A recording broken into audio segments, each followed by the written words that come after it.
it to go live, and it looks like we're live now. Hello, everybody. Welcome to Nerds on the Couch. We're back after a long hiatus. It is March 26, 2016. It's Saturday night, and we got a lot to talk about. With us over here, we got Sherman, and we got Wes from Dax's Boy Toys. Welcome. Hey, how's everything? Hey. It's been, I gotta say, this for nerddom, geekdom, has been a major week. But before we get to that, you know, I have a toy guy here, and I gotta talk toys with you. You know. Always. There's a good and amount I of gotta stuff out say, there right I'm now. admiring your collection behind you.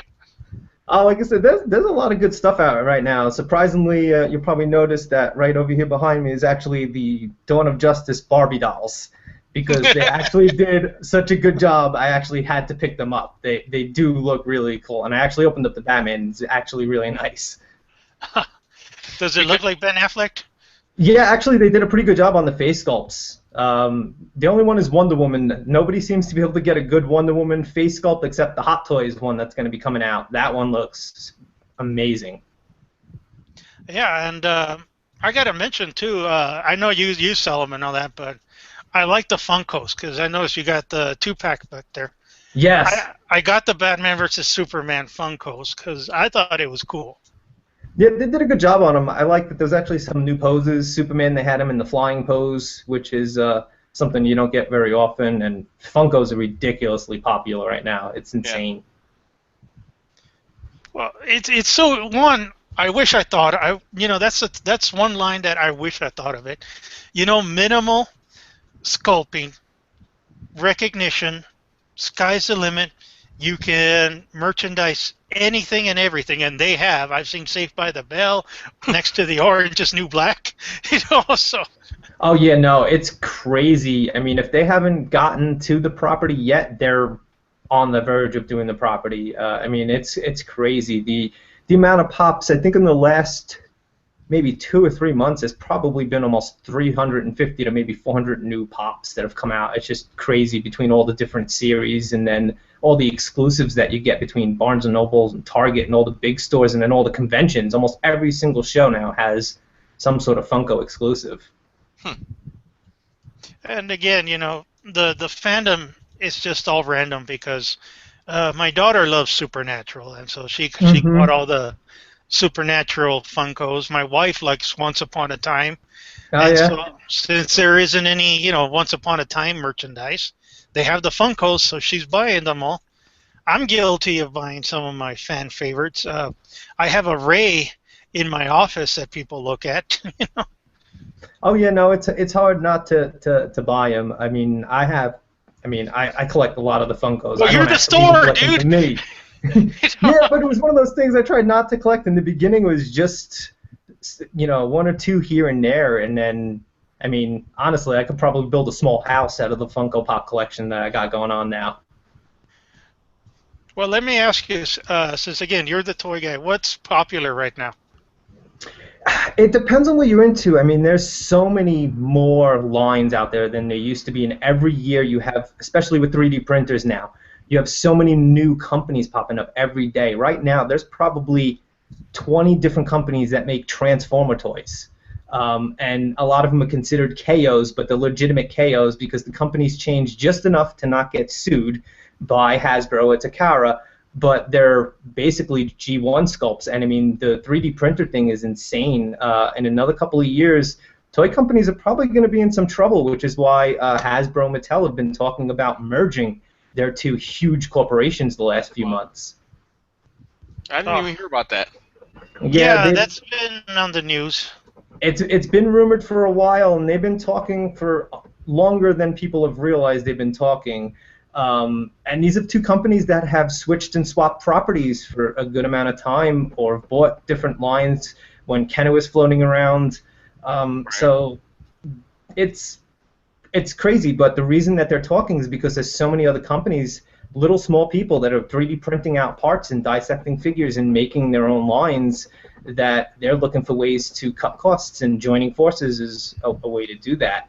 I definitely hope it doesn't happen, though, because I think both of them would start slacking on sculpts, and they probably also start cutting corners on articulation. We already get enough of Hasbro using parts from one figure line for another, even though people that work for the company swear they don't do it. I mean, you've looked at some figures and you recognize a G.I. Joe guy's boots on a Star Wars figure. I mean, we've all seen it. They can deny it as much as they want, but we collect these figures. We got hundreds of dollars, thousands of dollars invested in our hobbies. We've been doing this for 30 or 40 years, so, I mean, we can tell. Oh, I can vouch that the Dark Knight Rises comic book line that's being sold at Walmart, that they've sculpted those Batman and Superman ones from the Masters of the Universe. Yeah. Figures. I know they have. Yeah, that's the thing. They try to say it a lot. I mean, you've run into people that I'm sure you've run into them too at these shows and the conventions. Sometimes you run into these guys that actually make some of these figures or do the molds and stuff like that, and they try to say, no, everything's a separate compartment, and G.I. Joe is G.I. Joe, Star Wars is Star Wars, and they don't mix and match. Star Wars, Disney's not going to know if Hasbro's mixing and matching parts on them. They send them a finished product, and they either say yay or nay. Oh, I got it. Makes sense. One, I got to agree with you, and it makes sense. But I spoke to the Four Horsemen about, I think it was like back in November. Mm-hmm. We were talking about toys, and they sculpted the Masters of the Universe. Yep. They're sculpting the Thundercats that are coming out, and if you guys haven't seen them, those are some pretty nice Thundercat figures. They did good face sculpts on them. Yeah, and they kind of said, 3D is the way it's going to go. That they hesitated. They admitted they hesitated at first, but now they're using it. They have 3D modelers. They're learning how to do it because one, it is cutting their job. It is cutting their jobs by months. Oh yeah. And they were saying too, it's a whole lot easier. Well, it is. I actually picked up a 3D printer, and I've started to mess around with it because I actually want to get my own Dax figure going eventually, and I just started playing with it, so it's going to take me a little time. But once you get things scanned in there, I mean, you can manipulate the size, so once you've gotten it once, you don't need to make a mold to make a 3 3/4 inch or a 6 inch or a 12 inch. The computer does it for you. You scale it down, and it makes it. So once you've made it once, you can make it in any scale you want. You never have to recast a mold to make a figure in a different size. So it is cutting it down. And these toy companies can complain about the 3D prints as much as they want, but this is what they've been using for a while now anyway. I mean, 3D printers aren't new. Now they're affordable. But, I mean, if you've been going to shows, 10 years ago I was at conventions and guys with 3D modeling, you'd sit down and they had the huge scanner thing and it would go around your head almost like a CAT scan, and it would actually, they can make a head, either a 6 inch or a 12 inch figure, and they can make the head for you. That was 3D printers. It wasn't an affordable thing. The machines were, as much as a car, and now they're not. I mean, they're so much cheaper now, and they'll get cheaper as it goes on too. The hardest part is putting the time and effort in to get used to the computer system to get everything done right. Well, you join your local hackerspace, and you can get to their equipment. Well, yeah, and not even that too, but there's a lot of people that are just online right now just offering tutorials, YouTube tutorials and stuff. You sign up and they'll basically go on with you like a chat like this and show you how to do pretty much whatever you want. Well, I want to point out, you got the Batman animated Joker figure behind you. Yes. And that is a sign, that figure is actually a sign of the technology that's out there, because they use this rendering program. I saw it on YouTube. They have a document, and I think I shared it on the Nerds page. They have a program where they get drawings, and the computer, this is how advanced we are now. Somebody can draw something, and the computer can 3D render it. Yeah. And it blows my mind that we're at that point now. Well, not only that, but there's actually certain programs too for animation that do the same thing. You can actually scan a drawn picture, and then some of these like animation programs, basically it's got a bone button on it. It's literally a skeleton button, and when you push it, there's different types of bones, like a femur, and you actually put the bone in, and wherever the bone meets another bone and actually creates like a joint, that's where it's going to move now. So once you've connected two leg bones, you have the knee joint, you can actually start moving that leg around, and it gives you a full 3D model that can be animated and moved, so you can even pose and render the figure in an exact pose that you want. You know, it blows my mind how far we've gone. You know, I mean, you know, I know me and Dax had conversations about like the vintage toys, and you know, we had our last show about the '80s toys and how they still come back. You know, Transformers comes back, He-Man's coming back. You know, and all this stuff is just mind-blowing. And I love how we're getting the classic properties we loved, and we're just turning them up there, and we're upscaling them. We're making them way better. I mean, the He-Man, the Optimus Primes, all that, it just blows my mind. But Yeah. we still have that toy problem. Well, listen, unfortunately, the problem that you're always going to run into with toys is the expense. That's just it. Until they find a different type of material than plastic, toys are always going to be expensive, and the first thing people are going to do is cut corners on joints because it's less work for them. If they can put out a solid cast figure, it's less time, it's less effort, it's less money they have to invest, and if they could charge the same price point and we pay it, that's more profit for them. So that's the only one thing that I dislike, is that you still look at some 80s toys and there's still some things that they did in the 80s that they can't seem to do as well now. Why, oh why, can I still not get a decent 6-inch Batman that a mask comes off of him? They had toys that were so good in the 80s. Still, all the time, I look at my 12-inch V TV series figure where the skin comes off and it's the lizard head underneath. You're talking about the 80s. This was a company, LJN, that made solid rubber wrestling figures that were basically weapons when you threw them at each other. And one pose, Hulk Hogan. Yeah. Oh my God, those things were the solid. Iron Sheik.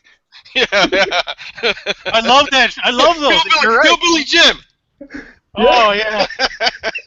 And not for nothing, but there was pretty much only 4 poses on the figure. There was the hands above the head, there was this, and then there was this one, and that was pretty much all you got out of most of them. They rocked. Okay, they rocked. Oh no, they're still great figures, and that's just the thing is that they had great face sculpts then, but articulation wasn't great. We're at a point now where we could do so much with articulation with figures, and we can make a figure that could do so much. But you still, Hasbro and Mattel, every chance they get, they cut those corners, and it's just frustrating. For as much as we advance, they still, that 5-point articulation with Star Wars, it kills me. Well, now that you mentioned Star Wars, I was going to ask you, since you're a toy guy and you do the orders and all that, where the hell is Rey, man? Where's Rey? Hasbro has one of the worst. It's I don't even know who to blame, honestly, with it. I mean, I guess it has to be the people that actually coordinate when this stuff goes out or when it gets printed, because there are always so many weird delays. I mean, we started getting series and wave like 4 and 5 of the 6-inch black before we started getting wave 3. What happened? Like, you showed us these figures, you made these figures, they were already done, they were already in production. What took so long? Like, what is going on?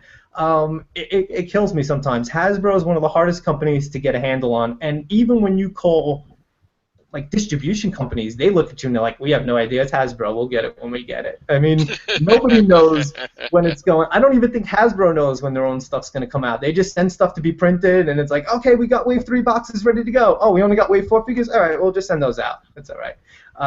It's crazy, but Hasbro's a really hard company to get a handle on. And it's really only Star Wars. If you look at it, Marvel, when they tell us a wave of Marvel Legends is coming out, Marvel Legends come out. When they tell us about Infinity 3 3/4 inch, or now it's Marvel Legends 3 3/4 inch, they're on time. Transformers, I always get Transformers exactly when they tell me they're going to be out. It's something with Star Wars, and you can't blame it on Disney, because even before Disney was involved, this was the way it was. Well, it struck me as odd because I'm kind of like, here's my OCD. If I get into a toy line, I like to start with the main guy and Yes. the main bad guy. You know, I will pass on every figure until I get like the main guys first. You know, like with the Masters of the Universe, I started with He-Man, I got the Skeletor. Okay, the rest I can get now is whenever I see them, but it's got to be those.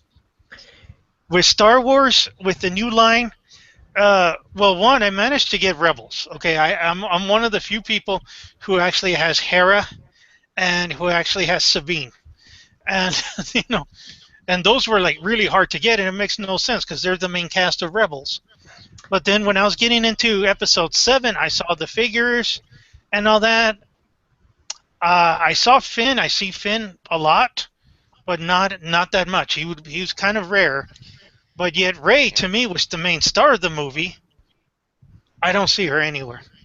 Yeah, she's been very popular, and she hasn't been produced as much. Finn was in the first wave, got put in the second wave. He got released a little bit, and he was kind of a peg warmer for a while. But his personality outside of Star Wars has made him a more collectible person. I mean, he went on, I don't know if you guys saw, but he went on Facebook and he also made a complaint about the Star Wars Battlefront game not having a solo campaign to it and just being multiplayer. And I mean, he had tons of people jump on the bandwagon with him and thanking him for saying something. And I even put up a joke. Oh man, I just started to like Finn. Now Disney's going to go and kill him because he talked against the ears. 'Cause he's basically calling them cheap for not putting in a campaign mode, which is what we all thought. And he's somebody that people will pay attention to it a little more. Since those comments, his figures aren't on the shelf anymore. So he's become more popular for his personality, not just in the movies, but doing other stuff. He's made trips to hospitals and visited kids. Yeah. He's a good guy, and you can see that, and people have started collecting his toys more because of it. But Star Wars is kind of all over the place, and we're probably going to have Episode 8 out before we have all the people we want from Episode 7. Yeah, man. Well, it's just weird, because I hear what you're saying about Rey. And when I go and I'm walking to Walmart and I look, and I had to ask my son the other day, I was like, hey, who's this dude with the red face and looks like he has a, almost like the Target symbol, but in red and black. Yeah. I was like, I don't even remember seeing him in the movie. He was that dude with, you only saw them for like a couple of seconds with with the gang with Tasu Leech and stuff like that. Yeah, you had one side that looked like Genghis Khan, and then you had some other side that looked like cyberpunks.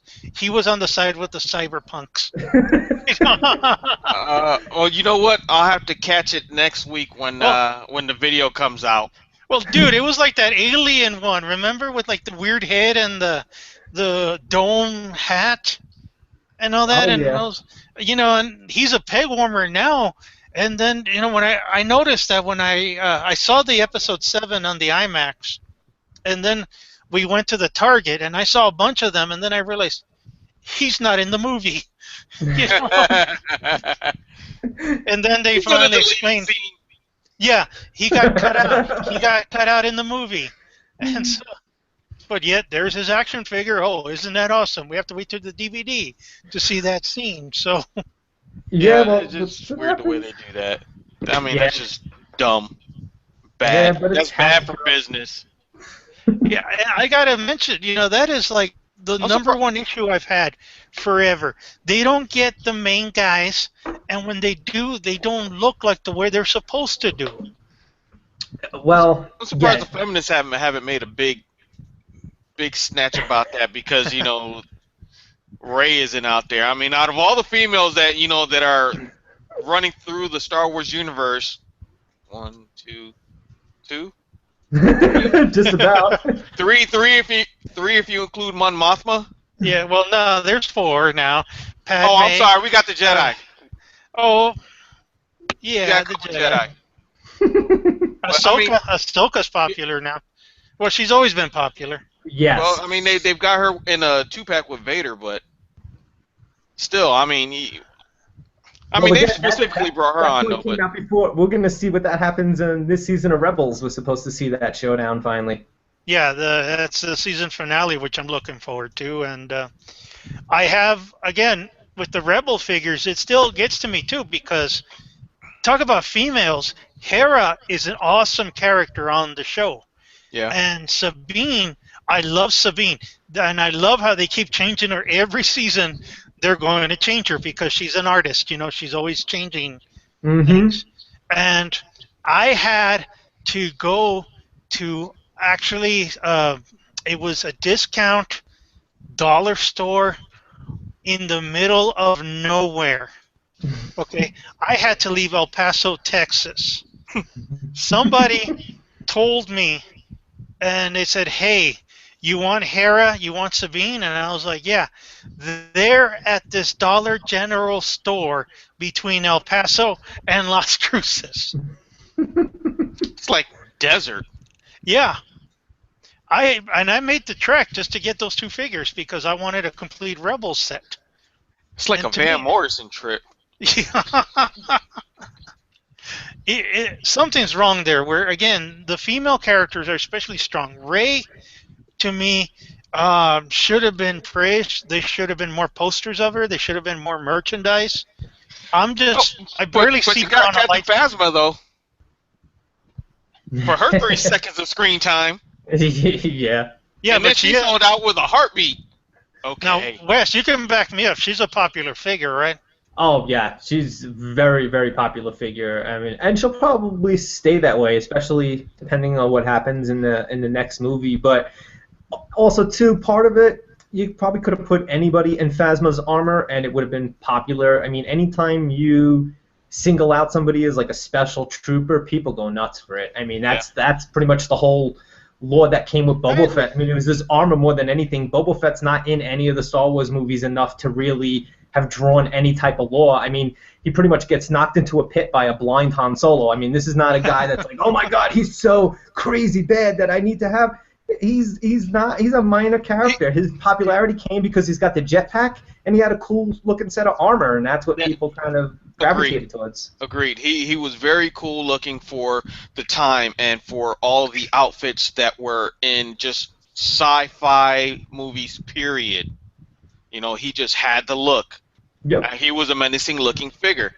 I mean, in action he wasn't as menacing, but you know, he still had the look.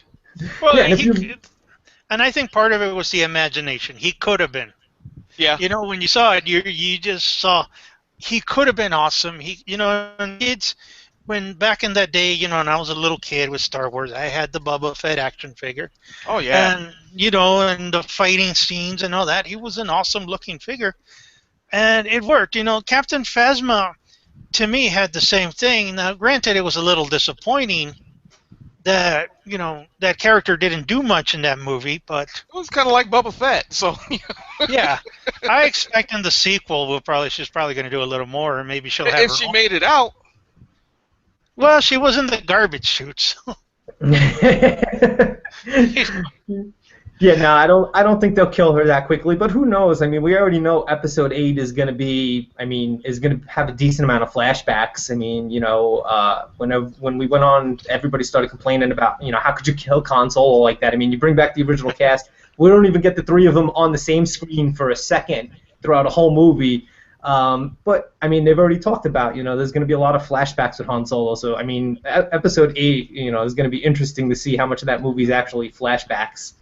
It has to be. And then, we know for a fact they went back to Ireland, and Yep. they were reshooting scenes, back, because, I kept, when I watched, first of all, I watched Star Wars Episode 7 5 times, because I wanted to make sure I got the nuances, whatever tidbits, and all that I missed. And I kept thinking every time I saw the end, was like, Mark Hamill got paid $10 million just to do a... Mm-hmm.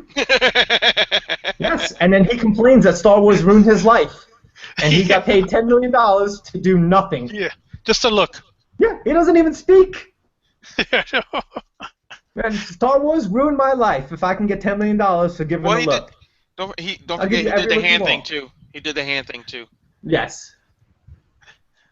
Oh, yeah, that was him. Yeah, I forgot about that with the hand thing. But it's that look, man. That look just... Beans. And so now I think Disney is kind of like, okay, we paid you a lot of money. We're going to work your ass off for Episode 7. And he said he is. He's doing a lot more, he said. For That's what Episode he 8. says. But, I mean, compared to the last movie, a lot can be walking and talking at the same time. I think we'll see him fighting. I think they can't get away with him not fighting. You know. That's not entirely true. I mean, it all depends. I mean, we can get a lot of flashbacks of training, maybe, but I mean, actual fighting, who knows? I mean, I'd say it's more Rey that's going to be doing fighting against Kylo Ren again. I mean, who knows what they're going to do? I mean, they took out Han Solo in such a weak way. I can only imagine it's probably going to happen to the rest of them. Well, I don't want to say a weak way. I think, one, we all saw it coming, and then two, it did have an emotional impact. I liked it. Yeah, I thought, one, it was fitting for Kylo Ren, to define Kylo Ren. And two, when I saw it, like I said, I saw it on the Friday night, not the Wednesday when it came up. I saw it on the Friday. The theater, the IMAX, was packed. It was sold out. People were excited about it. People applauded and all that. When Han Solo got struck, my daughter, and everybody in the theater screamed. Yeah. It had, and when it was over, there was a girl, like about 17, dressed like Princess Leia, crying her eyes out in the lobby. So it had the impact I think they wanted to get. So I hope that they don't turn around and try to do what they did with Vader, and at the end Kylo realizes how wrong he was, and he comes back to the good side. Well, I think with the death scene and all that, the only way he can be redeemed is if he kills himself. There's no way you can kill your own dad, who's a good guy, and come out okay. Mm-hmm. No way. No way. I just realized I did so much wrong, and I killed my dad. Well, I mean, in the Star Wars universe, that's not entirely true, because, I mean, if you look at the prequels into the original trilogy, Vader at first thinks he killed his own wife. They still don't clarify. Vader never finds out if he really did kill her or not. And in a way, he did kill Padme. He slaughters tons of children, the entire Jedi Order, and because he doesn't kill Luke, he's redeemed. I mean... Yeah. Well, again, I am... killing the Well, I mean, semantics, man. That's semantics. It wasn't his kid. It was somebody else's. Yes, a whole bunch of other people's. Yeah, yeah. That's different. What I like, and again, this is the point I think you were trying to make, Wes, that it's all open, and I love that. I love that it's all open, and that's why I'm grateful they didn't follow the expanded universe, and they went all that route. No, because now the sky's the limit, and I'm glad. I'm glad. Episode 8, I have no idea what's going to happen. The Rogue Squadron, I have some inkling because I've picked up some novels on what's coming, but again, I don't know what's going to happen. Yeah, and so I'm glad. Rogue One, I don't know. I mean, it's a hard storyline to make a movie about. I mean, it was decent with the books, but there was always a lot of other things going on in the books that dealt with, the plans for the Death Star being stolen and things like that. Rogue One, it's going to be interesting to see exactly what they try to do with that. Well, it's one, if you pick up the books, they have clues. And it's common knowledge already that the main character, which is a female, is Poe's mother. And she's like an A-wing pilot. And that's pretty much all of what we've really gotten out of it. And we know the bad guy for Rogue One is actually going to be Darth Vader. Yeah. So it's really something that we're going to have Darth Vader back. Yeah, but that also makes me worry a little bit that Disney, when they first started doing this, Vader wasn't going to be part of it, and now they're kind of throwing him in there. Is it just to kind of keep people appeased? Well, never say never again, Yeah, well, that's the thing. There's got to be that bridge. They're trying to introduce, this whole new wave of individuals, but at the same time, trying to keep a little bit of what helped establish it. So, perfect timing, to use this story that's being played out during the time that Vader was there and have Vader, be a part of it. Yeah, I just hope that he's not just there just for show.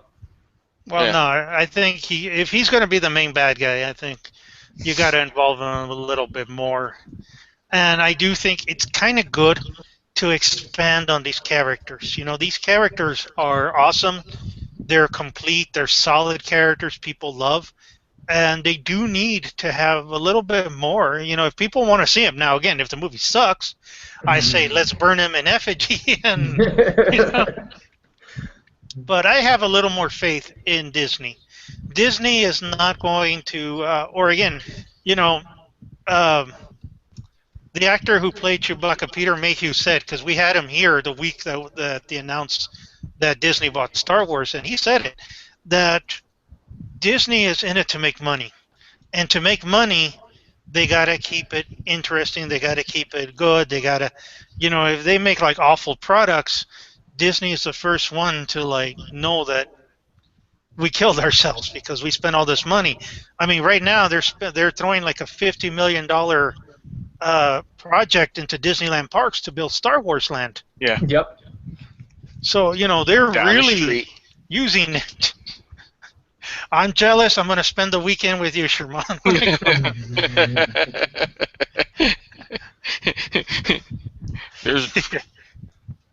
Here's the bed for you. Hey, I just need a place to take a shower. Really, you won't see me. But we gotta move on a little bit, and you know, we covered a lot, but we're here to talk about the big weekend that happened. But first of all, let's give our viewers understand something. There's spoilers coming here. Okay, we're not doing a film review because damn those critics. You know, we are going to discuss this. Critics be damned. There's going to be a spoiler, so I'm warning you all. If you haven't seen it, please, you know, pause it, turn off whatever you're doing. We're going to talk spoilers. And so we gave you ample warning, you know, to turn it off. We're going to talk spoilers. Here it is. Now. Everybody died. Superman versus Batman. Dun, Yeah. dun, dun. And I still stand by my opinion. Critics be damned. You know. And I watched the show we did, Wes, like, believe it or not, it was like 3 years ago. Yeah, actually. You know, some of the points, you know, I saw the video before I went to see the movie, and I had faith in Zack Snyder. I absolutely had faith in Zack Snyder. And the one thing I can tell right now, what the critics didn't get, was that they made this movie into a true comic book style. And that's what Zack Snyder is really good at. And I can see that people got lost in it who were not comic book fans. A little bit. I mean, the movie has a lot of good things, but there's certain things that don't work right, and I guess that's what's thrown people off. The movie has a lot going on in it, which is one thing. It should have been longer, and they've even said it. Zack Snyder and Warner Brothers both said when the Blu-ray comes out, which is already scheduled for July, which is just crazy. When the Blu-ray comes out, there's going to be a lot of information that'll fill in these little gaps and things.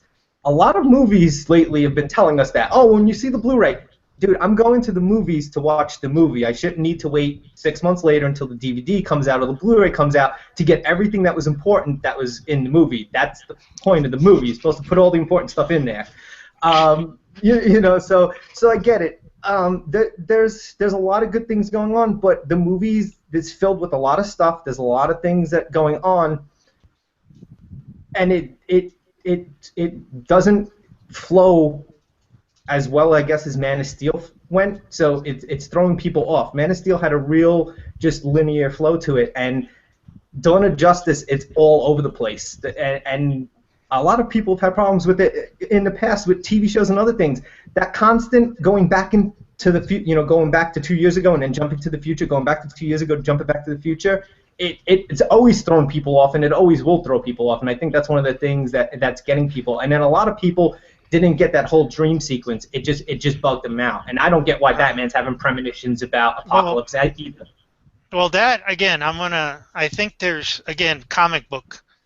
There is stuff in there happening. I mean, I thought part of that was happening, but the beginning, when I saw the beginning, you know, in the beginning of the movie, it starts off with the traditional family walking down crime crime alley, Bruce Wayne, watching his parents get shot. I kept wondering in the beginning if that was necessary. No, it wasn't. We don't And I need agree. we don't need Batman's origin retold to us. What we did need is we did need to know what Batman point this is taking off from, because we see the Robin costume with the ha ha ha on it, and that's great. But are we going off of a Dark Knight Returns storyline? Did Robin really die in this? Did Robin walk away? Did Joker kill Robin? Did Batman kill Joker? Because Batman just is destroying people in this movie. I mean, people complained in the last movie that Superman kills Zod, and people lost their minds. Batman is running down the street, missiling. Oh, and this movie answer. Next Bat's movie. Next Bat year.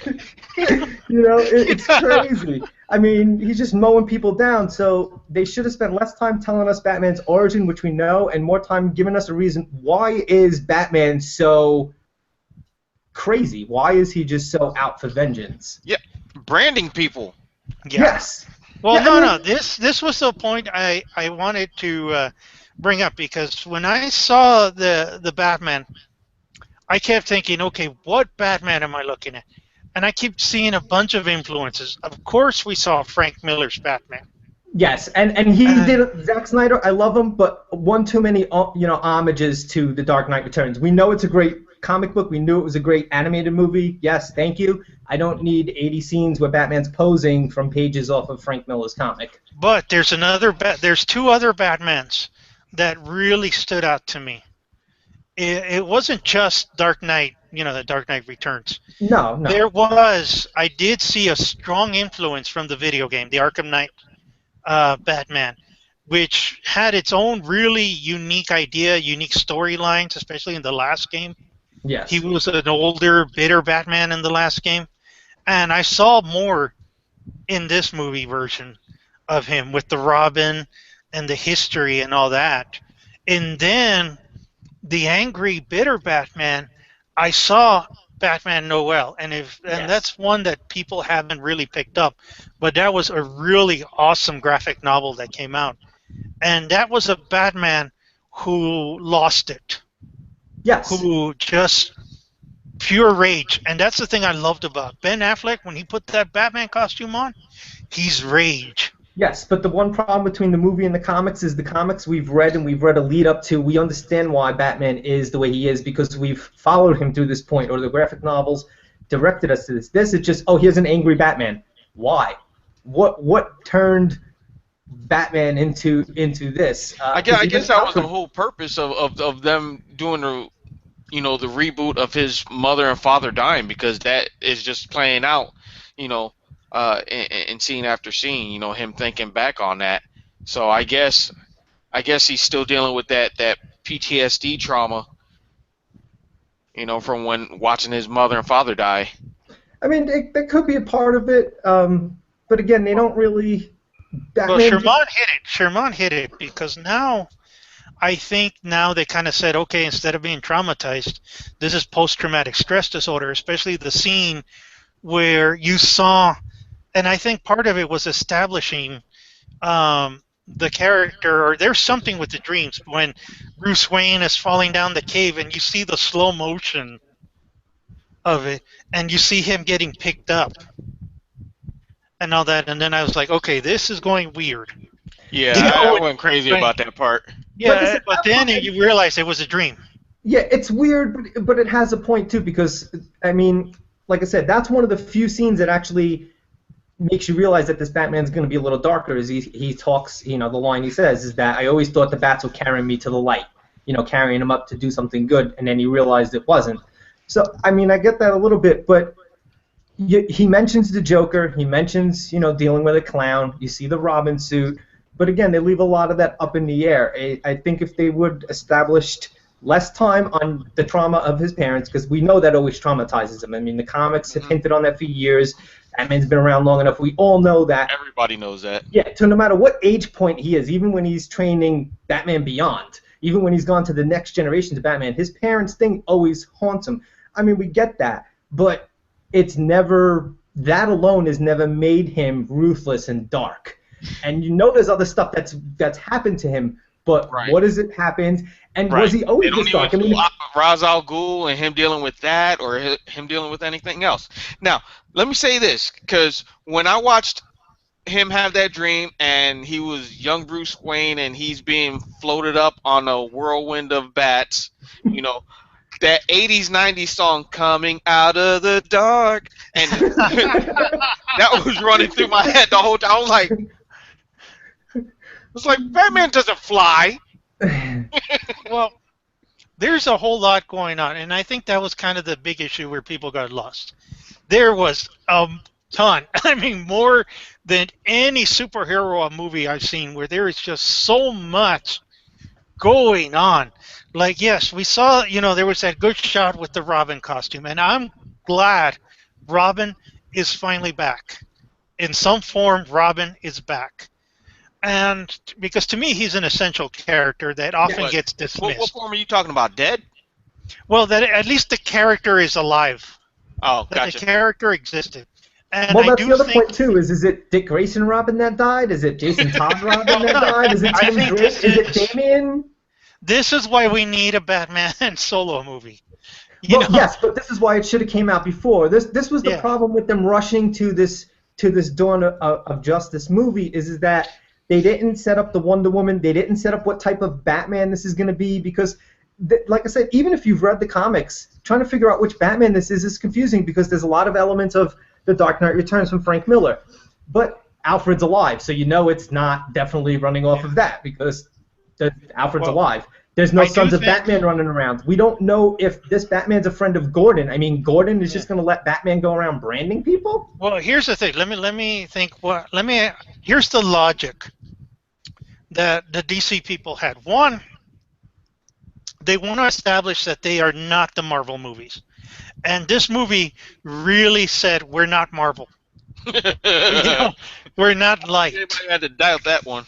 Yeah, but even Marvel, I mean, I've heard that comment a lot, and I don't get that because Marvel's not that light. Iron Man has killed all of the villains in his movies. There's been people that have died. They went and destroyed New York City. I mean, people died in those tragedies. People hated the Avengers because they let things... Let's point out something S.H.I.E.L.D. tried to nuke all of New York and kill a whole city. So, I mean, Marvel's really not that light. I mean, people have said it a lot, but people are dying in the Marvel Cinematic Universe. But there is humor, and people still laugh at certain scenes in the movie. Not once did I laugh in Batman and Superman.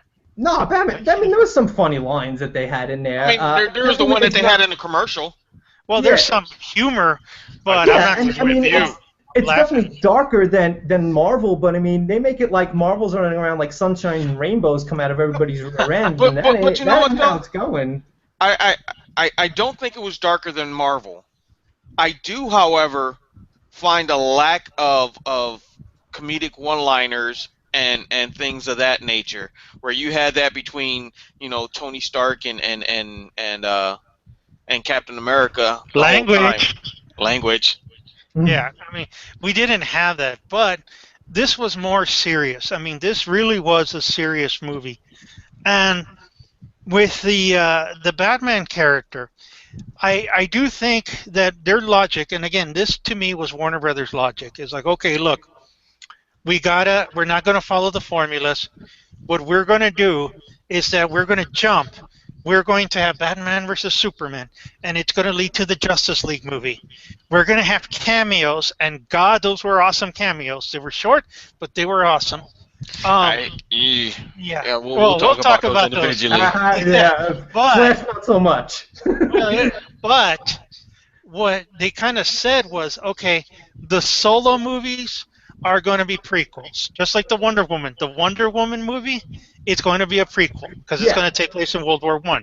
A Batman movie that's going to come out will probably take place in the past.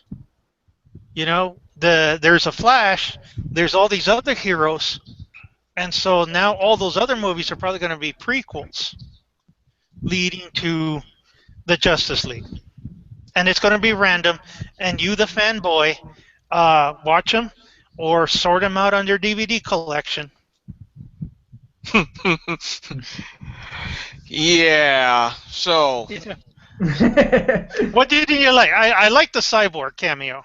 Cyborg's the only one I liked. Cyborg was cool.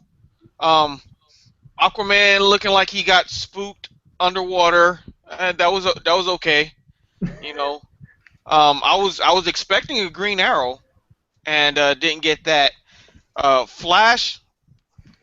I hate the fact that they kept saying the red Flash, and The red blur. The red streak. on the zip, on the little zip drives, and then all of a sudden, I was like, okay, where are you getting red from? He's wearing regular clothes. Uh-huh. There was no red. He had two cameos, which one I completely get that the regular people got thrown off, and then I kept thinking, are we watching the Injustice? Because he was in the Injustice costume. Yes. When he tried talking to Bruce Wayne through like the time stream or something. Mm-hmm. And so that alone yeah, made yeah. me like, oh my God, are they going to follow the Injustice line? And two, Well, I it got looks like it. going to the jumping on that to the dream sequence, which I think somehow they're related.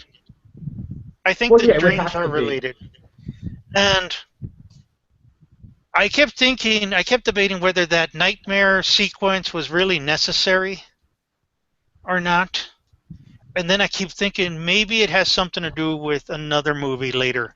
No, see, that dream sequence should have been the end credit scene. When they did the end credits, that should have been what we see, and it should have left off. So we don't know if that's an actual future that Batman's fighting in, or if it's a dream. That scene should have been left like that. I tell you what was weird about that whole dream sequence for me was the fact that he wasn't just punching people; he was freaking shooting people in the chest and the head, and and that was always something that I saw interesting with the comics and how most of the comics didn't have him shooting people. I mean, I think in the older comics, there was a point where he carried a gun and then got Yes, rid he of the did. gun. Originally, when Yeah. he was the vigilante, he did carry a gun at first. It didn't last very long before they Right. went more of the detective route with Batman. But no, in the beginning, he did shoot people. Right. And so, it was interesting to see them bring that and throw that in there, because now we're gonna have kids with Batman and not just boomerangs or batarangs, but batarangs and a gun. Well, here's the thing that about it. That what would Batman do if there is no law? Because he's always like, oh, I have to abide by the law. I have to, Oh, he's gonna go Judge Dredd. Yeah, and that's the way I saw him. I saw him now with the trench. I saw him as a military. He is, of course, rebel, but he was a military figure. Yeah. And if you're in the army, you're gonna shoot the gun. Captain America had the gun when he was in the army. When Yeah. he got Agents of S.H.I.E.L.D., he kind of got rid of it. Yep. Or No, in the well, I mean, you got have to rid of remember, it. Captain America is the soldier during World War II. I mean, Yeah. he And I was think soldier in war. Batman, if Batman realizes we're at real war, there's no more government, the world's gone to hell, I got to change the rules. Yeah, I think at the point where there's parademons attacking, Batman Yeah. will probably turn to some sort of weaponry, and even with when you go to the comics, and even when you go to some of the cartoons and stuff, Batman's not completely against the use of force. He just prefers not to be the one pulling the trigger most of the time. I mean, if you go to like the cartoons and stuff, they built the Watchtower. He built it as a big giant weapon. He just never really planned on having to use it. Hopefully, so. I mean, I get where they were going with it, but the dream sequence. First off, I'm still trying to wrap my head around why Batman's having a vision of that. Like Well- he didn't touch anything that we've seen. I mean, if he did it, Let me point out the ending, because I think there is more going on with, especially at the end where Batman shows up with Lex Luthor in the jail, yes, and Lex Luthor goes, "You've had those dreams. You Yeah. saw it. I saw it. We all saw it. They're coming. They're coming." Well, Yeah, you know ring what? the bell. I took that as part of some of the information that he got from the ship when he asked them about all the history and all the knowledge that it could provide him. And so, Yeah, I you think saw Batman's face. He was like, Well, you that's know- it. It would make sense for Luthor to have that type of dream, but Batman at that point hasn't been in contact with Kryptonian technology Yeah. to have had an influence to have a vision like that. So I don't understand where that's coming from. we'll just have to wait and see if they link it up somewhere in one of the future movies. Well, that's my impression. When the ending, Bruce Wayne says we have to unite them, we have to find them. Yeah, well, I'm telling you right now, if I'm Flash, Aquaman, the Cyborg, and I find out that Batman and Wonder Woman got the strongest man on the planet killed, I ain't joining your squad. You got Superman killed? I'm on my own. That's all I know. I think it's funny, and I think you owe me $1, Renee. Because I told you that was what's his name? What was it? Doomsday. You kept saying, no, it's not Doomsday. It's not Doomsday. Was it? Yeah, no. You remember we had that conversation? I owe you $1. I owe you $1. You're right, because I saw the bones protruding, and then Lex Luthor said, here is your Doomsday. Yes. Yep. And even that, I mean, I think they kind of wasted Doomsday. They brought him out way too soon. They've showed that Superman could be killed way too soon. That's stuff that should have been left into like a Justice League movie when you're splitting from part 1 to part 2. Well, kill Superman in part 1, go through the rest of part 1 and some of part 2 without Superman and see how the rest of the Justice League really handles things. But to kill him this soon and then right at the end of the movie show us, the dirt's lifting, so he's not really dead. I mean, we all know. We know. They're rushing through things, though. They're trying to do too much at too fast just to say they beat Marvel to things, and that's not going to work in the long run for them. I need y'all to think about something. And hear me close. Is Superman already going the zombie route? Because he died in space. Well, he didn't die in space. Superman's always had a vulnerability to nuclear energy. It deteriorates him. It affects his cells. Book, he's been nuked like 4 times. Yes, and it's never killed him, but it drains his power. It basically leaves him in like a stasis form or something like that. But it's never really truly killed him. But again, I think they wasted it. Them in the comics, though. But yeah, I agree. I felt. Well, actually, the design when I saw him like being all skinny and weak, and you see him disintegrating, and the pieces of flesh floating off. Yeah, that came straight from the comic book. Yeah. Yes. No. That was straight out of the comic. And like I said, I mean, that part. I mean, I understand where they were trying to go with it and everything, and they needed that nuclear energy to get Doomsday to that next step where he's kind of metamorphosing, into actual Doomsday. Because when you first see the Doomsday character, it's horrible. It looks like that horrible albino thing from the Alien Resurrection movie. I mean, it was just horrible at first. No, but that Doomsday was the 52 Doomsday. Yes. Yes. But again, like I said, I think they wasted the Doomsday with Luthor creating him. I mean, Doomsday was a perfect way for you to bring in Darkseid, Mongol, any of the space aspect would have been a perfect way. Would have been to bring Doomsday in another planet, say Mongol's planet, War World. He gets too powerful. Mongol can't control him anymore, so he jettisons him out, and he happens to fall onto Earth. Doomsday is a big character, and he's a character that runs through the entire Justice League. So to only use him when you only have 3 characters running around, I think they didn't utilize him properly. Well, that, and just to point out, we don't know. Well, we know he was killed, but we don't know if he's actually killed.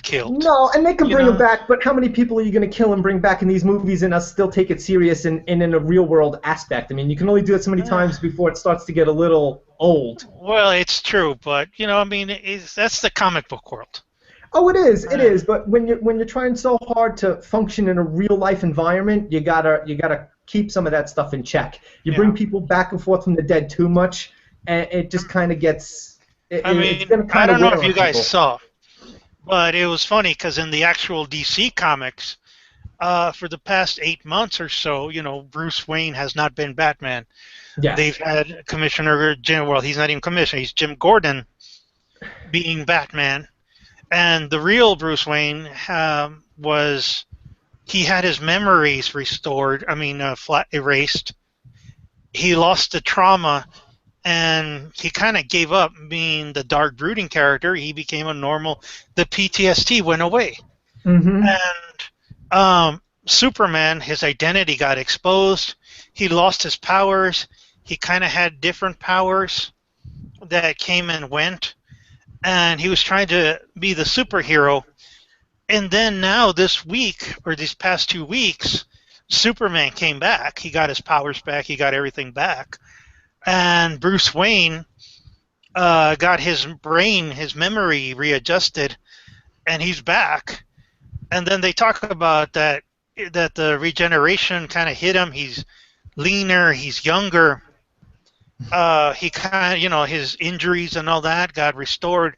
It's like he never got hurt at all and all that. So he's back to being in his prime. And I kind of see them heading the same way here. I see them that they were going to follow the death of Superman storyline. We know he's in the Justice League. Yes. We know he's coming back. Well, like I said, that's why it's a little bit story. That's why I think there was a waste of doing that whole Death of Superman thing now, because we already have Man of Steel 2 scheduled, we have Justice League scheduled. But if you kill him during the Justice League movie, you could easily hide his name from the credits of Justice League 2 and leave it like, oh my God, are they really going to leave Superman out of a movie? Right now, there's so many talks about him being cameos in other movies and other movies scheduled that there's not a real shock value with the death of Superman. I mean, as soon as you see him pick up that spear, that kryptonite spear, you know what he's going to do, and you know where DC was going with it. And I think, as I said, I think they jumped the gun on that whole death of Superman thing. I don't think he jumped the gun. I don't think he jumped the gun. I think he was a victim. Again, some writers say he's a victim of a plot device. And I think he is the victim of a plot device. Because at the end, what Lex Luthor said, he's like, hey, he's dead. They're coming. They know he's dead. There's nobody protecting us anymore. And so now I think like the aliens or, whatever, Darkseid, they know Superman's dead. And they know we have the technology. We know. And that's why Lex Luthor and the dreams are coming and all that. Because they're coming. You know what? I hope that in this in the DVD they actually show Lex Luthor having some dreams at first, because there's no real reason why he goes after Superman like he does. Well, yeah, there's no reason for Luthor at all, pretty much. I mean, he's just thrown in there because he's Luthor. And I get the fact that he's always had that antithetical or antithesis role to Superman. I mean, that's commonplace. It's always happened in the movies, but there's no real reason as to why. Why do you not like Superman? What is it that Superman did to you? It's not about the buildings and stuff. You weren't caring about that. What is it? And to me, if they would have turned around and give Luthor a dream or something where, maybe Darkseid has turned around and started talking to him or something, then to me that would actually give a basis for him turning on Superman like that and wanting to destroy Superman, and then would also make sense as to why we're starting to see little pieces of Darkseid and all that. You nailed it right on the head. What I wanted to see was a cameo of like one of its henchmen, like Desaad or Steppenwolf. One of Darkseid's henchmen, like standing in the back, or maybe he was like there when the bomb went off, and like Superman saw him like quickly, like flash, disappear. Yeah. Now, hey, look. Speaking of death and dying, we got the Suicide Squad coming out. So 2 points I'm going to make real quick. One, you asked earlier about, is the Joker dead? Well, I think with the Joker being in Suicide Squad, he didn't kill him. Two, darn it, man, doggone memory's kicking in again. I forgot what I was going to say. Well, no, just to point out, I think we're talking about Robin is dead. The Joker is clearly alive. Right. He does look good. Batman's killing people and branding people, so why wouldn't he kill the Joker if the Joker killed Robin? Well, if Suicide Squad is taking place after this, I mean, it would make sense because there wouldn't be a Superman, and so they would have to go to somebody else in order to combat whatever it is they're going to combat. Oh, Now that's what I want to talk about. Now, Luthor's aide. I don't remember her Mercy. name in the movie. Mercy. Mercy. Mercy. Is that the same female that becomes in the Suicide Squad? Is that going to be her? No. Just You're talking different. about Harley Quinn? No. I can't remember the girl's name. I don't know that much about the Suicide Oh, Squad. oh But no, they've you're got talking about the witch. No, there Oh, is another female in there. She carries the sword. Oh, And Katana. oh no, it's not Katana. Katana. No, it's not Katana. Who is it? Um, Katana is a separate character. She is cursed with the sword, and from my I thought she understanding was of the the ghost. plot, no, she's cursed with the sword because the sword holds the souls of all the people it kills, and she gets voices and she's tormented. But the sword commands her to kill. Mm. That's kind of the thing. She doesn't want to do it. She doesn't want to, but the sword, and because of a family oath of samurais down the line and all that, she is commanded to kill people. And my understanding of the Suicide Squad, the plot, is that it does have a supernatural element. A villain is a super. There is a supernatural villain involved, and part of the thing that's going on is that the Joker is somehow involved. He is the loose card. Again, Joker's wild, but he is the wild variable. While the Suicide Squad is there to deal with this supernatural threat. And because again, there's no Superman, there is no real superhero presence yet. That's why they make the Suicide Squad. Because all those were taken down by Batman. They're all Batman rogues gallery, and he brought them all out. That's why you're going to see Batman have a small cameo. And they said that's about that the Batman scene is about a 5-10 minute scene, and they're not saying whether it's in the beginning or in the end. So I mean, I'm looking forward to that movie. I think it's going to fill in maybe a few gaps, make some more questions, but they're creating a universe that to me shows that there's a lot of potential here. It didn't, there's mixes, but yeah, they did cram a lot. I think that's going to be. I think on par with. I think Suicide Squad is going to be on par with how the Avengers movies are. Dark, but still has a very comedic tone to it. Being able to mash them together, and I can see that happening. And I hope it happens because I don't think it was something that we got in Batman versus Superman. Because Superman doesn't joke around, and Batman doesn't joke around. Flash jokes around all the freaking time. Well, at least in the cartoons and stuff, but they don't really. And the Wonder Twins. we don't really get that. We don't get that comic aspect out of Batman versus Superman. Well, what I found interesting about this Superman is that I realized halfway into it, he has not been social. He hasn't spoken one word to the public. He's quiet, he's reserved. He comes in, he saves the day. And one issue I had with that movie was that I don't think we saw enough of Superman being heroic. Mm-hmm. Doing the impossible things. I thought it was beautiful the way they described that the world needs him, the world prays to him. I thought it was hilarious that Juarez was featured. Juarez is right next door to us. Juarez got the shout out. Yeah. Yeah, I know. And I thought it was hilarious because there would be a God complex. If somebody like if Superman was real and he was in the world doing miracles, people would start praying to him. People would start looking to him for help, just like the people in the flood. Like, they put, instead of SOS, they put the Superman symbol on. The world needed Superman.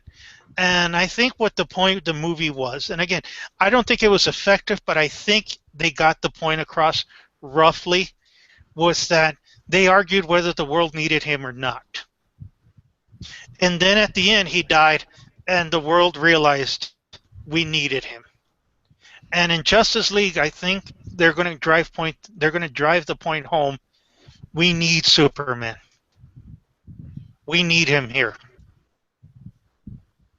You know, they'll have to actually look at all of them at that point. Actually say that they need the superheroes. I think, yeah, they're hitting there, but come on, Superman was the first. Yeah, and I wonder if they're going to use, the Suicide Squad as a kind of like a go-between. Yeah, we actually need a superhero league, or a Justice League, and so the Suicide Squad ends up being like the guinea pig for it. I think what will happen is that the Suicide Squad is going to be here, and people are going to realize they need heroes. But it's not going to be these guys, because these guys will blow themselves up. And I think at the end it's all chaos and they all go their separate ways, because they said it. Hey, we're bad guys. Yeah, Harley Quinn when she's breaking into the. Yeah, she's like, hey, I'm a bad guy. I'm a bad. She's gonna. I have a feeling she's gonna make one of the most positive effects on that movie. I mean, if she doesn't walk away being like the it girl for that movie, or just a poster child for that movie, she's already the it girl. So I think once the movie comes out, agreed. I think people are going to really look at her. I think people are going to fall in love with her. I think she's doing a good job. I think right now I can't see anything wrong with this young lady playing Harley Quinn. Not like we had with Affleck playing Batman. Which I want to point out, as we're going to wrap things up here. We talked about Ben Affleck, for a long time, that he was a very controversial choice for Batman.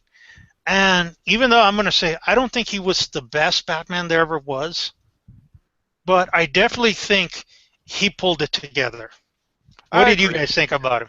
I agree with you. I think he went in there, he did his job, and I think with what they gave him, he did the best that he could. That's my take. He did the best that he could with what they gave him. No, I agree. He did a really good job, but they had a hard time figuring out which type of Batman they wanted to go. So I think he can only do so good with Batman himself being kind of up in the air and not really being decisive of what or who Batman is, what he really stands for. Right. No, like I said, and we talked about this, Renee, as soon as they mentioned, who Wonder Woman was and who was playing Lex Luthor, I told you Ben Affleck was no longer the worst part of that movie. I mean, it automatically went to them. And Jesse Eisenberg, I think he was horrible as Luthor. I mean, I did not like their interpretation of Luthor, and I did not like him as Luthor, and there's nothing they're going to do that's going to make me like him as Luthor. He was too juvenile, his little jokes, the scene with the candy, he's shoving it in the guy's face as he's trying that was just... to give him Zod's body and his spaceship. Luther didn't say he has anything. I mean, this is Luther from the comics always has something on everybody. That's how he gets his way. He's always got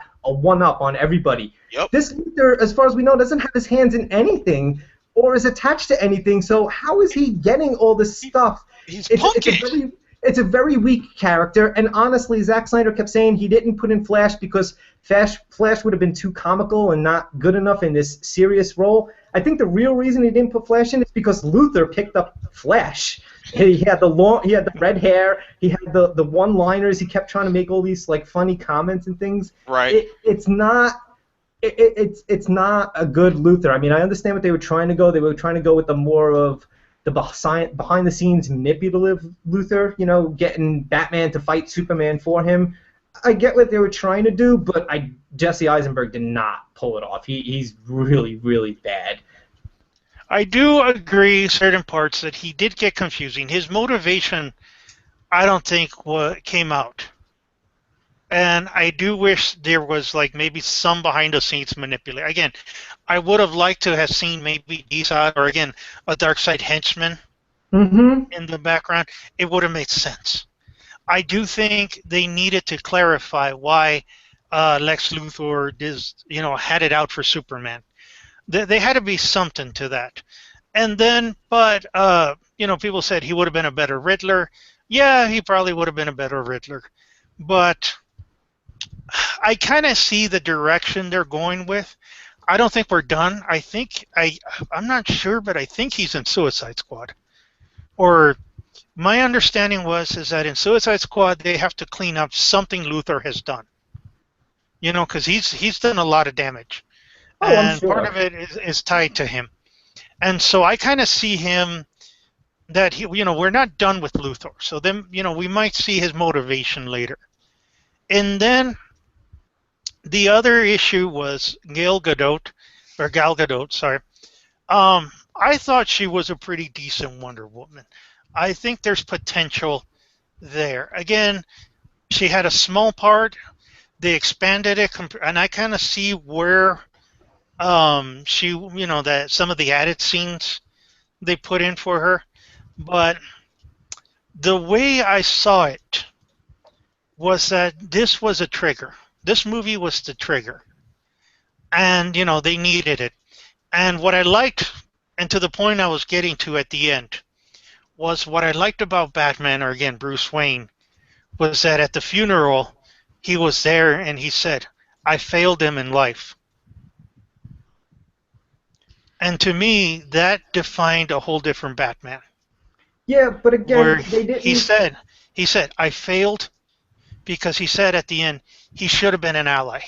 Yeah, he said, I failed him at life, I won't fail him again in death. But again, Yeah. they didn't give any reason why Batman would all of a sudden change his mind. I mean, this is the one problem with the movie. The huge catalyst in this movie that changes Batman's whole impression is, wait, your mother's name is Martha? My mother's name is Martha. Okay, I won't stab you with a kryptonite spear. What? Well, no, What I the think hell that does was your mother's having the same names do anything? I'm telling you this right now. If I think somebody is the biggest threat on the planet and I am 2 seconds away, my foot is on your throat and I'm about to stab you with a kryptonite spear, our moms having the same name is not going to be the thing, especially if that death of my mom is so torturous. You saying her name is going to make me want to stab you more, not less. That was post-traumatic stress disorder.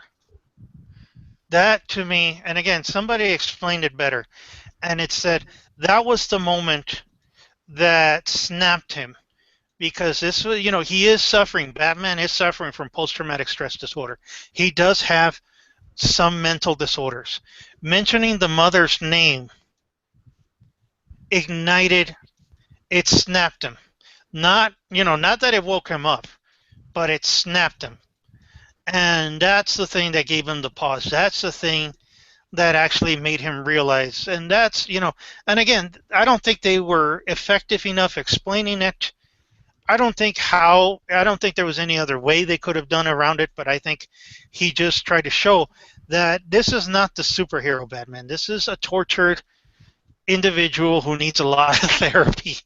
And mentioning again, people who have post-traumatic stress disorders, they get triggers, and like a popping sound, a loud noise, and some kind of trigger. And they mentioned his mother's name in a moment where he's completely rage-filled. It just triggered something, and I saw it, but it needed explaining. It needed to be explained. It needs to be explained, especially since in any of the Batman comic books, Thomas Wayne, that name has always been the name that resounds more with Bruce, his father. He always had that close-knit relationship with his dad. So in this movie, his mother's name, what does it matter? I mean, if you read the comic books for any length of time, Martha Wayne, that name really doesn't carry as much weight as if he would have said Thomas or something like that. His dad carries more weight in the death than his mom really ever did with him. But you know what, Dax? There was something about what you were saying, though, man. When you said that, here he is, he's about to stab him in the face and then turn around and, he's saying, oh, Martha. He's like, my thing is, all right, if you'd have just, because Superman starts saying, hey, just save her. Oh, now you're just talking just so you can get out from being killed. Mm-hmm. Why automatically just start flipping around and say, oh, wait. Granted, the name could be a trigger, but save her, save Martha. How many Marthas are out there? Yeah, but triggering save Martha, was, I think, the key word. Yeah, and one of the other things too is after they don't kill each other, Batman's like, "I'll go save your mom for you." Okay, Superman couldn't figure out where she was, but Batman automatically knows where Luthor's keeping his mom. And, Well, and he got Alfred there knew. quicker. Alfred knew. He had the cell phone. Remember? Yeah, but I'm Yeah. saying like Superman with X-ray vision, super hearing, couldn't hear his mom being And that scared was to my death thing. and Why being didn't like, he hear when she first got grabbed? yeah, like I said, there's a lot of things that go with that, and it's like, okay, wait, so the dude that was just gonna kill me, I'm really gonna trust him to save my mom? Like I already went down and threatened this dude. I think he's a psychopath. He's branding people, but sure, go save my mom. I'm like, While you go investigate the thing that's happened well, over I at the show up to electric Luthor company. empty-handed so he can call these people and have my mom killed. I mean, like, there's just, like I said, they rushed through them building a relationship. There was no point for them to really build this relationship, to have this trust where Superman dies that Batman should feel so bad. This Batman has no problem killing people, so why does he really care about Superman? They only had 10 minutes of seeing eye to eye. I Right. don't see Well, that here's the huge rush. win on Batman, like, oh my god, I failed this guy I was just going to stab to death like not even 6 hours ago. Well, part of it, I kind of see was that, Bruce Wayne was over the edge. Now, they talked a little bit about how he got more brutal. He Yes. got more vicious than what he was before. They mentioned it. Oh, back in the old days, he would knock them out. He would just tie them up, call the police would show up. Now he's breaking, they kind of mentioned it, that, he's breaking them permanently. He's crippling them. Yes. He's branding them. And he said, that guy with the Batman thing on his chest, he's going to die in prison. Yes. And again, and Because that's something right out of the Dark Knight Returns Frank Miller comic. And again, but at least in that, we have the exact reason of why Batman snapped. Batman loses Robin, Batman hangs up the cowl, and Gotham goes crazy again, and it just gets to a point where he can't take it anymore. He hears the news story about the mutants killing a mother and father in front of a child. It brings him back to his trauma as a child, and he loses it, and he decides that he needs to be more vicious in this new world. We get that, but in this movie, they don't give us those reasons. It's just speculation. Oh, come up with your own reason of why Batman's so dark. yeah, and that's where I kind of got upset. And I don't want to always come up with my own reason. I'm paying the money to see a movie you made. Tell me why. And that's the thing that got me upset, because they kind of explained it. Oh, this is the Batman who got burned out. He's older. He's angrier. And I understand burning out. I understand, that you've been doing something. And he kind of said it, that I wanted to save the world, and it turns out I haven't done anything. Yeah, and again, like we understand, but again, what has he done? They haven't told what villains has Batman faced. What villains has he not faced? What has he done? They don't tell us anything of why he feels like he's lost this whole time. What have you done? And I think that's what they should have done in the flashback scenes. Don't keep showing us Bruce Wayne, parents getting killed. We get that. We know that. Don't keep showing me him putting flowers on their gravestones. Don't keep looking at the burnt out house and the place in the fireplace where their picture used to be. Show us some of the details. Show us him losing a battle to, say, the Riddler at the end, where he decided to hang it up because his heart wasn't in it. He knew, I'm going to put these guys into asylum. They're going to be out in 6 months. Show him at the trial of somebody and them getting off on a technicality because they got captured by the vigilante Batman instead of the cops, and the evidence is considered tainted. You could have done a million things that could have given us a reason of why Batman says, that's it, I'm taking a new route. But instead, they just kept focusing on the things we already know. His parents got murdered in an alley. Oh, my God, we know. Give us the reasons of what this conversion of the Batman we know into this Batman that is. Well, and I got to agree. We're running a little short on time. Sure. But before we go, I want everybody to give a quick summation on the movie. And I want to start with Sherman. Did I hit you up? Yeah. All right, so I give this movie 3 out of 5 Jokers. I was debating on whether I wanted to go with Jokers or Avengers. And, it was a good movie. I did enjoy it. However, on the scale of superhero movies and what it was supposed to be, I don't think they achieved that. I think they fell short, and I think it was because they were missing essential portions to just movie development. You know, be it different scenes, be it different characters that should have been in there that weren't. And so for me, while it was a decent movie, I'm not gonna say it was crap, but I think it lacked, and it could have had more, and I wanted to see more, and it didn't have that. It was expanded, and there was a lot going on, but it didn't have that wow. It didn't have that pizzazz factor for me. All So right. 3 out of 5. Wes? Um, Wes? it had a lot of good moments, but that's a problem. I think it had a lot of moments, but it didn't have a full effect. I mean, Man of Steel and a lot of other movies, when you watch them, especially a lot of the Marvel movies, there's a lot of emotion behind it. They really get you up, and I think this movie did a lot without doing enough, which sounds weird, but there was so much in there, they forgot a lot of key elements. They did a lot, but they didn't do a lot of important stuff, and I don't think they ever really truly built that emotional bond between Batman and Superman to have that fallout at the end, and I just wish they would have done a little bit more, really establishing something between them to actually have some real consequence when Superman dies. I mean, if they would have fought, you got to have Superman fight some other villains and survive these battles, so that when Superman drops to somebody like Doomsday, it's like, oh my God, Superman can actually be killed.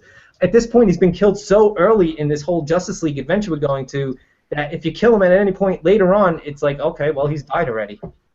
But it is a good action movie.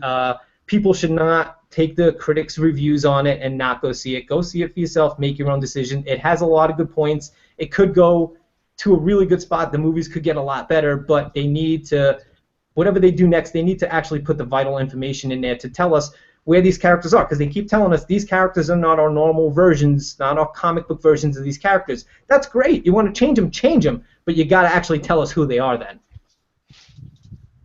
All right. What rating would you give it? I'd give it a 3 out of 5 also. Okay. I'm a little bit more generous because I sat, and this time I was by myself watching it. I didn't have voices, talking, and I sat down and I was just really focused on what I was seeing. And one, I kind of saw what the fanboy wants, because I grew up DC Comics all the way. I got tons of Batman stuff. I got tons of superhero stuff, DC Comics, and then I'm also, again, I'm an English literature major. I know stories and all this, and I was watching it, and I realized about 30 minutes in that Zack Snyder is telling this movie in a comic book format. In a comic book format, you are telling a story, but there's also a lot of flashbacks. There's also a lot of interjecting scenes. There's also a lot of, the only thing missing was doing square shots and expanding it, and like they did with the Hulk movie. And I realized that may have hurt the movie some, because like you said before, and I think the consensus is that there's tons of information just packed into this movie. Like, oh my God, there's so much tidbits, there's so many hints, there's so much information in here that it is information overload, and people do get a little bit lost in the movie, and even some of the characters got a little bit lost, because one, and to me this was a plus, you're seeing Batman as the detective. And detective work is a little slow. It's a little thinking. It's, a little time, on the keyboard, pulling out information and all that. The dream sequences, I think, are part of an overall story. I think they're there for a reason. I think maybe they needed to be addressed a little bit more, or somebody going, I'm having weird dreams, or something. Some things were just too subtle, because I think people missed it. Like at the end with Lex Luthor said, you had those dreams too. You know what's coming, and you see Batman's like a little taken back, because now he realizes there's something, and he's not going to ignore it anymore. Mm-hmm. But, and I think they had to be pointed out a little bit more. The movie could have been cut down a little bit more streamlined, I think. for it, and I do understand how some people would get a little turned off by it. But overall, I thought the movie was really solid. I thought this is a good start. I think all the other superhero movies coming with the solo movies will probably be prequels. We do need a Batman movie like now. I think they should have made a Batman movie before they made this one, but that was the route they decided to go to. And I do think that there is an overall storyline. We know there's Justice League coming. The Wonder Woman movie is coming. The Suicide Squad, of course. There is the solo Batman movie, the Flash movie, Cyborg. I did like the Cyborg cameo because there was the Mother Box, which is, again, another hint of Darkseid. Yep. The technology. You saw him being formed and screaming and all that. I thought that was cool. And, the Flash cameos, again, are we seeing Injustice? I'm kind of like, where are they going with this?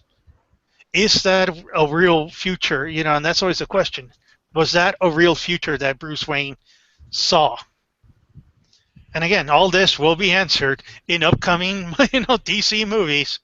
And so my final score is I'm a little nicer. I'm going to give it a 4 out of 5 because I thought overall, like the comic consensus, if you're a DC fanboy, it's awesome. It's awesome. For the regular, film critic who went to film school and didn't get to be the next Spielberg, but instead he's writing about movies. Hey, that's Roger Ebert's story, and yeah, you're not gonna like it.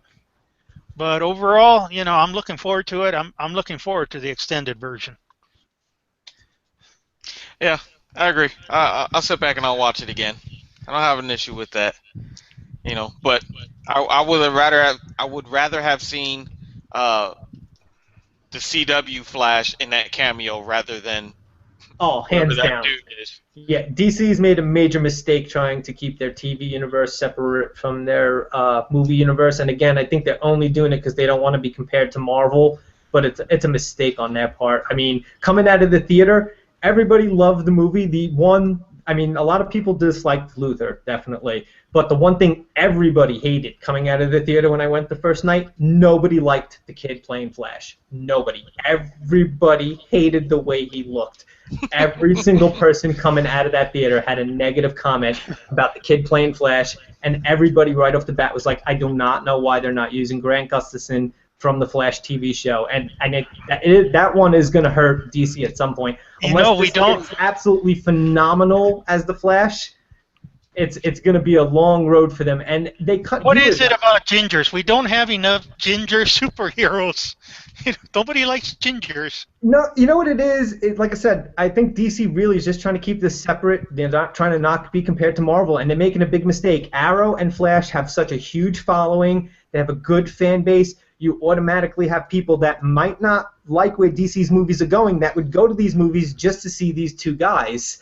And DC's missing out on a big, easy draw by using two guys that are doing a very good job as the characters that they're playing. And I don't think their other Flash is going to work as well as they're hoping. I hope he turns out a lot better, but as of right now, people absolutely hate that kid. Well, let me ask you something. Because I thought the same thing, too. I thought the TV actor was a little better. This guy, it looked weird, a long-haired... Yeah, well, gold chain wearing. Yeah, they're going for that new age look from the kids nowadays, that hipster doofus look, which I cannot stand. Well, the new age hippie. I mean, it's just he's really bad. He's not. That's just not him. No, it's not him. And like I said, Zack Snyder's whole reason for it. Oh, I don't think he'd fit in this dark thing. Any real literation of Flash from almost any comic, Flash is never really a dark type character. He's always got that kind of childlike quality to him. And I don't know what Zack Snyder's watching, but the Flash TV show is not a kiddie TV show. Flash has done some dark things. He had to travel in time, and he watched his own mom die with him telling himself to not save her. I don't know how much darker you can get than telling yourself not to save your own mom because you need to become the Flash and be a hero. that's pretty serious. Yeah. And like I said, Batman, I can watch an episode of Flash, and there is so much more emotion in any episode of Flash I think I've ever watched than the emotional content that was in Superman, because it was just all over the place. And I think they're missing out on that. Flash has a really good following. There's a lot of emotion to that show, and he does a great job playing the character. And you'd already have a huge fan base because the shows are great. Yep. All right, we got to be heading out here. I'd like to thank our viewers for being here. Of course, you can catch our Facebook page, Nerds on a Couch, and you can check our website, nerdsonacouch.net. And of course, Wes, where if somebody wants to go shopping for toys. Check us out at dbtoysonline.com, and if you have any questions, you can always find me at dbtoys@gmail.com. And of course, you're on Facebook too. It's I'm on Boy Facebook, Toys, right? and nowadays you can't survive if you're not on Facebook. Yeah. So again, thank you for watching us, and we'll see you next time. Take care. Deuces.